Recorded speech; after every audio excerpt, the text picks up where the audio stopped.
Hello, friends, and welcome back to Stories About Entitled People. The thought that people go through so much to own a home and not only have to pay taxes on it forever, but in many cases get sucked into some HOA nonsense is insane.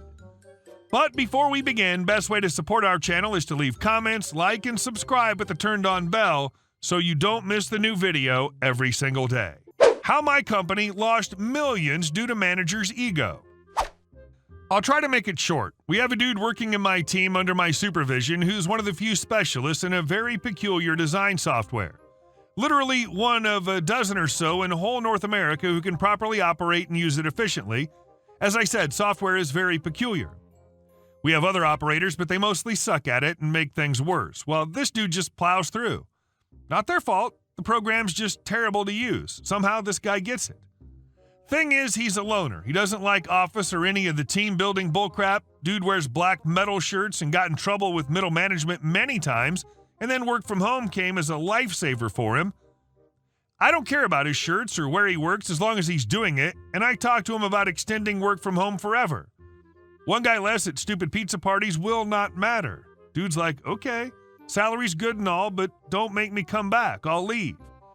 So a week or two after this, middle manager calls me in and spouts all this crap about the guy, how he's not a team player and he never comes in, his dress code's terrible and he's an introvert. I'm like, yeah, but you realize he's a major asset to the company.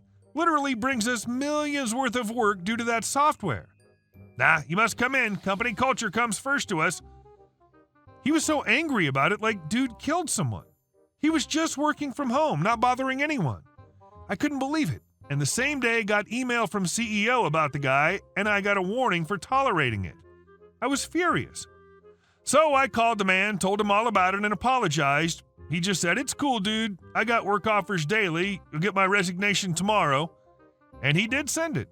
Management were out of their minds. How dare he do this? And guess what? We were in the middle of a bid worth $2 million, and we lost it to the company that this dude moved to. As a matter of fact, we lost a few more bids and management decided to pull out of that business side completely, all because of their egos and stubbornness, not willing to listen to the facts. They could have kept the guy working from home and earned millions more, but nah, company culture comes first. Most of the times it's just their inflated ego and psychotic mindset of total control. I really don't understand how any of these companies stay in business. They have one rock star employee that's doing an awesome job, and they nitpick on trivial issues that have nothing to do with his work. And our second story. A girl gets choosy over free party food, then invites her boyfriend, who invites 3 more friends. I once held a small house party with my closest friends while my parents were away on vacation. My friend messaged me the day before the party asking if she could bring her friend who was going through some hard times. Feeling a little generous at the time, I said sure. Cue the party and everyone arrives, including my friend's friend. Let's call her Meg. Off the bat, Meg started complaining about everything, complaining that we have any alcohol, how the food wasn't fancy enough, why we were playing a game she hated, etc. She continually demanded that, as the host, I go get some proper food and booze for the party. I explained to her that my friends and I don't like alcohol, I made the food from scratch, don't like, don't eat. And I'm not spending more money on more food when it's unnecessary. We play Smash Ultimate because we all like to play it when we're together. I ended the explanation with, if you don't like what's being served to you, then you're more than welcome to leave and get served somewhere else. She pouted and settled down, giving me the cold shoulder. Half an hour later, I hear the doorbell ring. I was confused for a bit because I wasn't expecting any more guests. So I went to answer the door, and there stood 4 people I did not recognize. Stranger number 1, S1. Hey, is Meg here? Me. Yeah, why? S1. Cool, then we arrived at the right place. Time to party!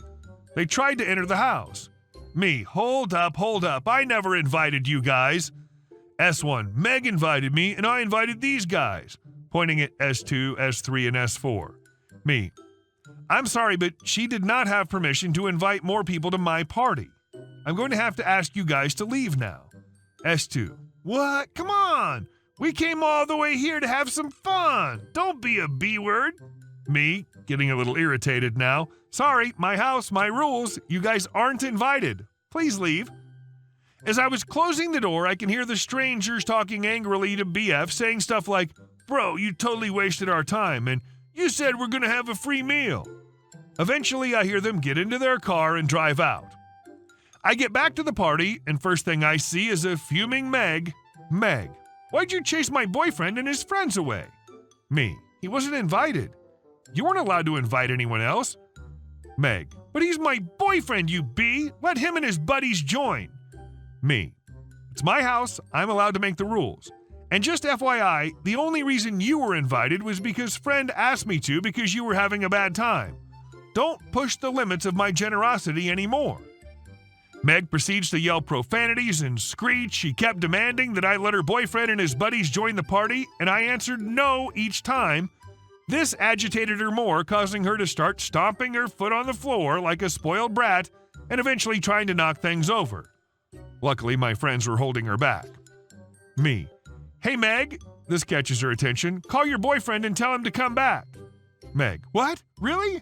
Me, yeah, to pick you up. You're no longer allowed to be here anymore. Meg just stares at me for a minute to process the fact that I was kicking her out before she continues her tantrum. I wait for her to take a break before asking if she was done and to call her boyfriend soon because I decide to call the cops on her as she was no longer a guest. She called her boyfriend and left the house with a scowl. I stand outside to watch her boyfriend's car pull in and pick her up before rolling away. Not before she flipped the bird out the window. I came back and had a chat with my friend. She admitted that she wasn't a friend but a coworker and that she won't do that ever again. We continued with the party and had a good rest of the night with food, pop, and smash. I can't fathom being this emotionally immature as an adult. Are these people for real? And our next story. Not my site, not my problem. So this happened about a year ago. I work in humanitarian demining, and I was getting ready to take my leave from the hot sweatbox I live in and to the cool, rainy country in which I reside for my 3-week leave rotation. Anyway, for this to happen, we have to fly from the field back to HQ for a few days for a debrief, malaria test, and now COVID test also, and a pre-leave interview. Basically a B session with your manager where you can give out about how crap every other department is at supporting the field teams. So I've done all the stuff, no malaria, negative COVID, complained my heart out, and was sleeping in the outgoing employee room for my flight the next day.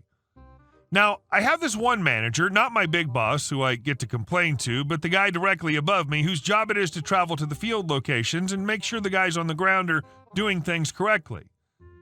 He rocked into my room at 5:30 a.m. and says, "Right, OP, I need you to be my 2-up. I need to see a site in redacted location. The client's going to be on site today. 30 minutes, chop chop." Me, still half asleep. The F? No, I'm going out tomorrow.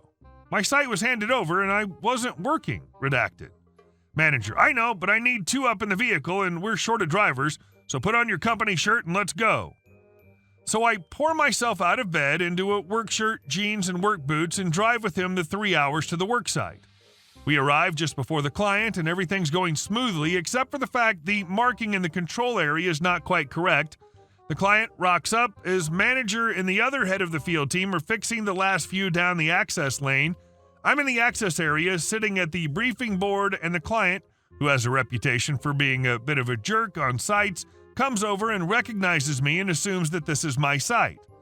Client, OP, I thought you were in other location. No matter, give me a visitor's brief and then we'll inspect your minefield. Me, no, sorry, Client, I wasn't asking. I'm the client. I'm telling you. Visitor's brief. Off you go. Me, not gonna happen. I can't. This isn't. Client, cut the crap before I fail the site now. Visitor's brief. I call the medic over and ask for his radio and call the manager. Me, Mike X, this is Charlie Papa. Client's on site demanding I give the visitor's brief. Over.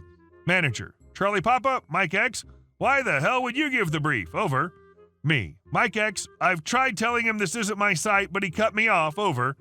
Manager, Mike X and Tango X are headed back to CP now. Over. I looked at the client and said, not my site. I don't know the layout, history, type of mines found, number destroyed, size of area, and I'm going on leave tomorrow, so it's also not my problem. I did get a dressing down back at HQ from my big boss for being a cheeky jerk to the client, and that was the last it was spoke of. I've had the same client on my site several times since, and he's never failed my site, so he didn't hold a grudge, it seems. And our last story. HOA Karen is building a mansion on my land by the lake, wants to sue me for that. I live by a lake, and my family's owned this property for over 30 years. Recently, a construction company purchased a large plot of land to the right of my property and began building a new upscale suburban neighborhood there with mansions in Scandinavian style. They also started selling small plots of land for custom cottages. All this land was part of a homeowners association that was sold with the condition of joining the HOA. Throughout this time, they didn't bother me or my land, and miraculously, they didn't even try to force me to join the HOA. Maybe the sight of a giant bearded farmer in overalls was enough of a hint for them not to approach me, or perhaps there were reasonable people in their leadership. The problem started when my neighbor Karen purchased the land to the right of me, right next to my fence. Her first message to me, instead of a greeting, was a letter from her lawyer stating that my fence encroached on her new property by 30 centimeters, and I had exactly 1 work week to remove it and relocate it. I tried to approach Karen, and our conversation went something like this. Me: "Hi, I'm your new neighbor. It's nice to finally meet you in person."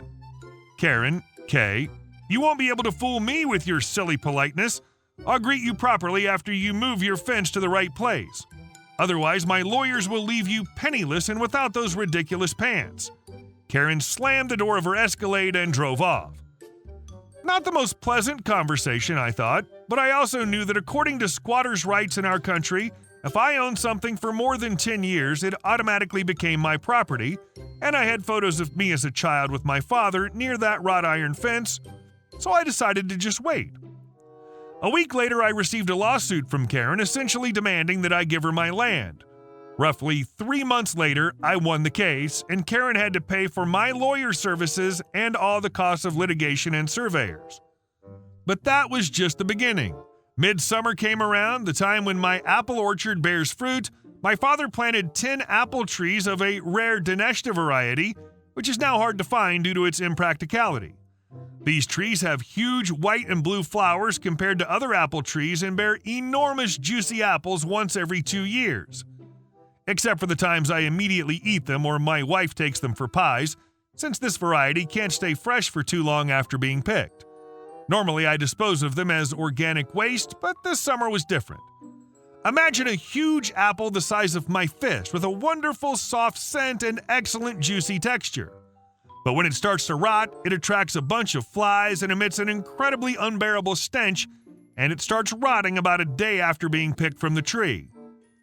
Before, I used to haul all this away, but now I had an idea. I dug a pit on my side of the fence and started dumping all the unused apples there. I also decided to help dispose of my father's apples, which were on a different part of the land now. When I came to dump a new batch of rotten apples, the swarm of flies and the smell made me think I should continue. But at those moments, I remembered Karen's expression in court and our first encounter, and I felt calm. I carried the apples there for 2 weeks, but the pile reeked until the end of September. Karen left at the end of the summer, and I haven't seen her since. Although New Year's is approaching. But if I do see her, I'll definitely let you know. Hey guys, thank you all for watching the video. I'll see you in the next one.